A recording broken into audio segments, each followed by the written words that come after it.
So I haven't been too excited about making this video because honestly, I was hoping that it'd be fixed by the time that it would be relevant to share, but it's not. And so let's talk about it. Did Leica break the SL2 and SL2S? I think if you are a Leica SL2 shooter, you've probably seen the new firmware update that happened on December 8th. And because of that update, the backlash in the community about the joystick functionality. So now you can no longer magnify with that button. Personally, I always use that button to magnify, and that's a pretty big deal for me. But they did have a couple workarounds, but I think in firmware version 6.1, we're gonna see this reversed and we're gonna see it back to being able to magnify with the joystick. But let's not just totally write off this firmware, because I think there's a lot of good stuff that's come from this firmware. You've got continuous shooting with activated perspective control. This is nice. Not a huge deal for me. I don't use perspective control, but if I did, I'd be super excited about it, because whenever I do use it, it's kind of clunky. It is a cool thing that's available, but it is a little bit clunky, especially when you want to take photos a little bit quicker. And the white balance and auto ISO lock, that's really big. So on video, you can now have a white balance lock, auto white balance lock.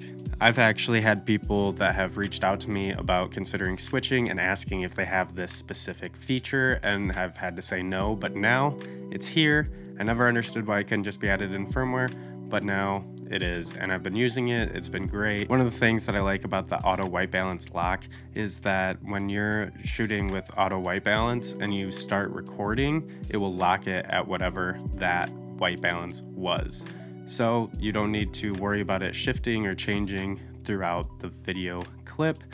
I think that's a major win for this software update. The other major win that I think that this update has is you now have your thumb wheel as a programmable button. I've hated, there's been a few things that I've really disliked about this camera, and it's that I can't make that wheel a function button, and now you can. Before it was to update to select what your mode was. Now you can actually use it as a function button, and that's really nice. I think I'm gonna set mine to ISO and then have an open slot up on the top of my camera. So those are all really good things that have come from the software update, but obviously the function or the joystick being nuked is really disappointing to see. You will notice that they did have updated functionality listed to the joystick, and that's because you can do auto exposure lock.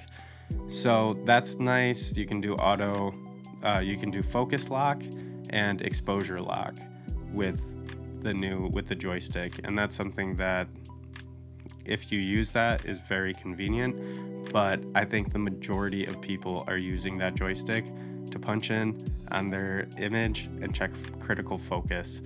That's at least what I use it for. That's what I've seen a lot of people saying that they use it for. Honestly, I think that I really do think that we're going to see Leica coming back with firmware 6.1 and reversing that. I think when you're messing with workflow, it's really unfortunate.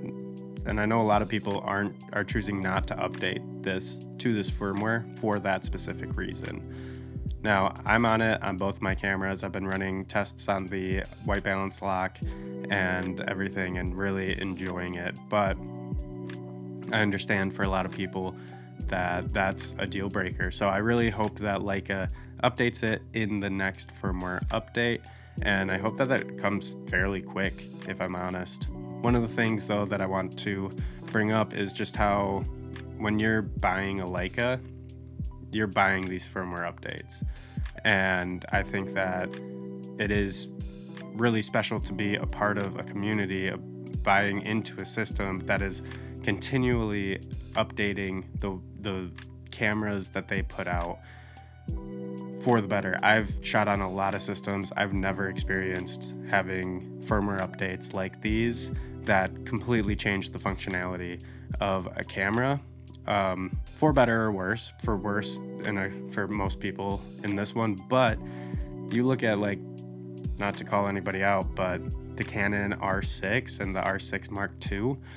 I mean, the majority of the R6 Mark II was a firmware update for the R6 that R6 owners didn't get, which is not cool. I know, and when with a culture that is so obsessed with consumerism and getting the newest, latest thing, I love that Leica isn't just pumping out cameras every single year and just trying to make huge profits on selling a bunch of cameras that are going to get updated in a year and then sold to other people, whatever. But I think that hopefully this isn't a look into the future of the SL3 and it not having a joystick, because I really love having that joystick just for navigation, for checking magnification, for focusing, everything, back button focusing, all that stuff.